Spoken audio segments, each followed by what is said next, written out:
बोझ। कविता अपने माता पिता की बहुत लाडली थी। उसके 3 भाई और वह इकलौती बहन थी। कोई भी चीज मांगने पर उसी वक्त उसके सामने हाजिर हो जाती। पूरे घर में रौब था उसका।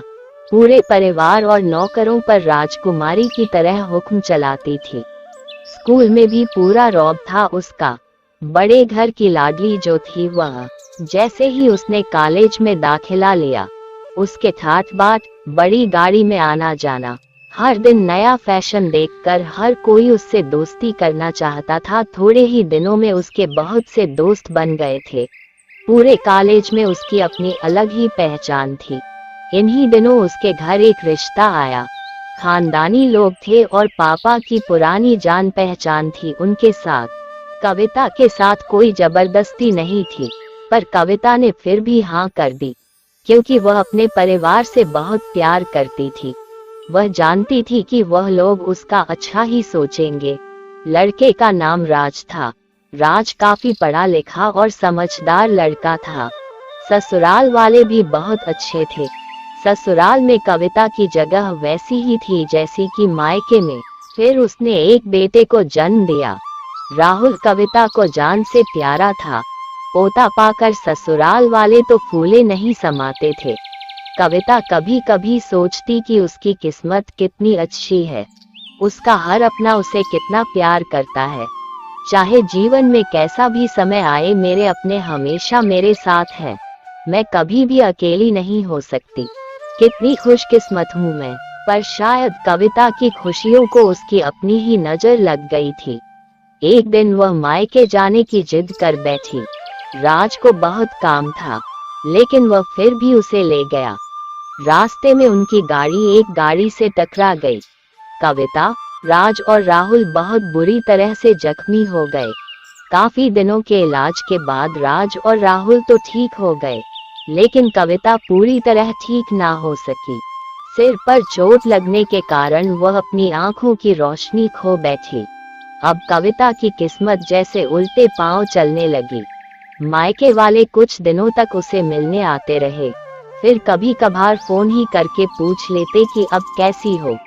धीरे धीरे ये सिलसिला भी कम हो गया। ससुराल वालों की सहानुभूति भी कम होने लगी। घर में किसी को पास बैठने के लिए कहती तो जवाब मिलता, बहुत काम है, अब तुम भी हाथ नहीं बंटा सकती। राज भी चिड़चिड़ा हो गया था। बस राहुल ही था उसके साथ, जिसके साथ हंसते खेलते उसका वक्त गुजरता। एक दिन कविता के हाथ से कुछ सामान गिर गया, जिसकी वजह से राहुल को हल्की सी चोट लग गई। कविता के सास ससुर ने राहुल को उससे अलग कर दिया, कि कहीं उसके ना देखने की वजह से बच्चे का कोई नुकसान ना हो जाए। कविता अंदर से टूट चुकी थी। एक दिन उसने सबके सामने मायके जाने की इच्छा रखी, तो राज उसे तुरंत मायके छोड़ आया, जैसे कि वह भी यही चाहता था। लेकिन राहुल को उसके साथ नहीं भेजा गया। कविता कभी राहुल से दूर नहीं रही थी, पर अपनी कमी के कारण उसने ज्यादा बहस नहीं की। कविता को लगा कि वह 3-4 दिन वहां रहेगी तो थोड़ा हवा पानी बदल जाएगा, क्योंकि वह कई दिनों से कहीं बाहर नहीं गई थी।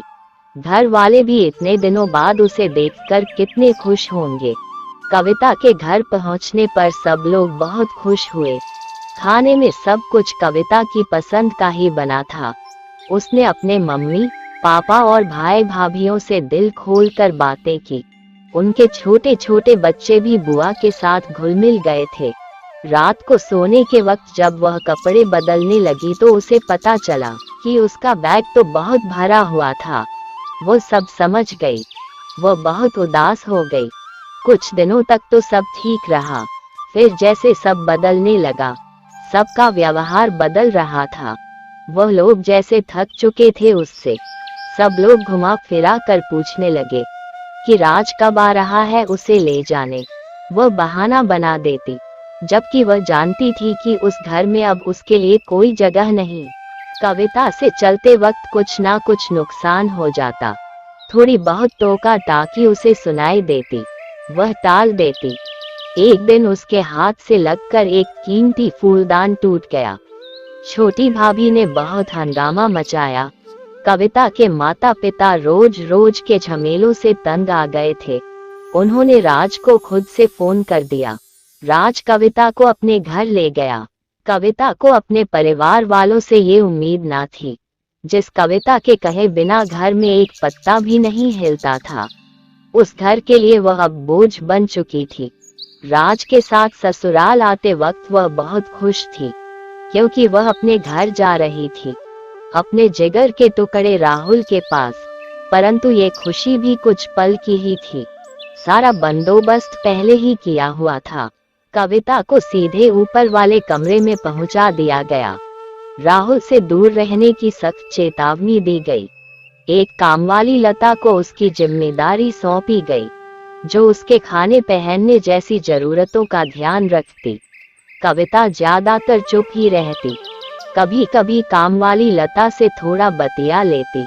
उसके जरिए राहुल का पता चल जाता। सबकी लाडली बेटी और बहू सबके लिए लाडली से बोझ बन चुकी थी।